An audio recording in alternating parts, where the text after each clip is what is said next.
I'm Darcy. Today I'm going to talk about why I love Harry Potter because I asked Twitter if you wanted to know why I love Harry Potter and Twitter said yes. So that's what we're going to talk about. And also, I can't edit this video because it's the only way I found to get my microphone to work. So here we go. Reason number one, nostalgia. The nostalgia factor is hugely important. I can readily admit that. I've been reading Harry Potter since I was 14 years old. I read the first 3 books in one school year. And I kept reading them until I was 23. It was a huge part of my childhood, my teenage and young adult years, my formative years. And I grew up with it, and I love it so much. It became a thing with my friends. Like, by the time the 4th movie had come out, or was coming out, like, it wasn't even a question. We all went to the midnight showing of the 4th movie. Like, nobody even asked it. We just went. And it was a lot of fun. We loved it. Let's see, reason number 2. Harry Potter had a hand in my marriage, and it's been awesome. I love my husband so much. Okay, so here's the story. I'll be quick. I had just gotten home from serving a mission for my church I was 22, and the 5th movie was about to come out, and one of my best friends had 2 extra tickets to the midnight showing, and so my brother and I, we went. We were in a completely separate theater from everybody else. It was just 2 of us, fine. And then as we were walking out of the movie theater, Brandon, my now husband, saw us and he said, hey, came over and started talking. And during the course of that conversation, I found out that he and his girlfriend had just broken up, right before the movie. And part of me was like, woohoo! And another part of me was like, oh, that sucks, because breakups hurt, right? And, I remember feeling legit sad for him because I hate breakups. But I was like, well, call me sometime and we'll hang out.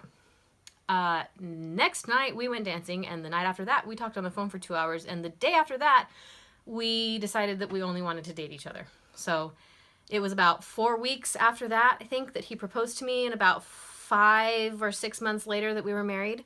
And this December we will be married for 10 years, and we have 3, almost 4 kids, and we're very, very happy. So yay for Harry Potter connections. All right, reason number 3, because I can't edit this video, this is the story itself. The story itself has so much going for it. And the thing is, Harry Potter, like, as a whole, it's filled with tropes. It's filled with annoying tropes in a lot of ways, right? Wizards and the hero's journey and kind of a Cinderella story, right? Like, it's stories that we've all heard before. But the thing that the Harry Potter series does that I love is that it overturns almost every stereotype that it sets out for itself, right? Like, take Harry, for example. Orphan boy who's been abused all of his life, who is prophesied to save the world, right? One of my favorite moments in the entire series, I'm pretty sure it's in book 6, because I love book 6. Harry and Dumbledore are talking about the prophecy, and Harry's like, well, the prophecy says I've got to do it, so I've got to do it. And Dumbledore's like, no, you don't have to. Not because of the prophecy. He said, well, Dumbledore's exact words, I think, are, of course you've got to, but not because of the prophecy. You have to do this because you have been hurt, and because it's your life. Your life has been affected by this person, by Voldemort's choices, and you will not rest until you have tried to stop him. Right? And I love that because it takes the focus entirely off of the prophecy and puts it on Harry, puts it on his choices, and him as a person, right? And Dumbledore knows him so well at that point that he can say, no, you're not that type of person. You could just walk away from this. But you know that would mean letting a whole bunch of people suffer. Anyway, I'm going to stop right there because I could just keep going on and on. Okay, I could talk about everybody. Ron, Hermione, Mrs. Weasley, Snape, Dumbledore, the obvious ones. But even like Mr. Weasley, like Lupin and Sirius, like everyone. Oh, Neville. I love Neville. Like, all of these characters and all of the stereotypes, like, it twists them, and it's amazing how she does it. Anyway, I'll stop there. I'll end with this. I realize that not everyone loves Harry Potter. It's not for everyone. Not everyone has to like it. That's fine. If you don't like it, that's fine.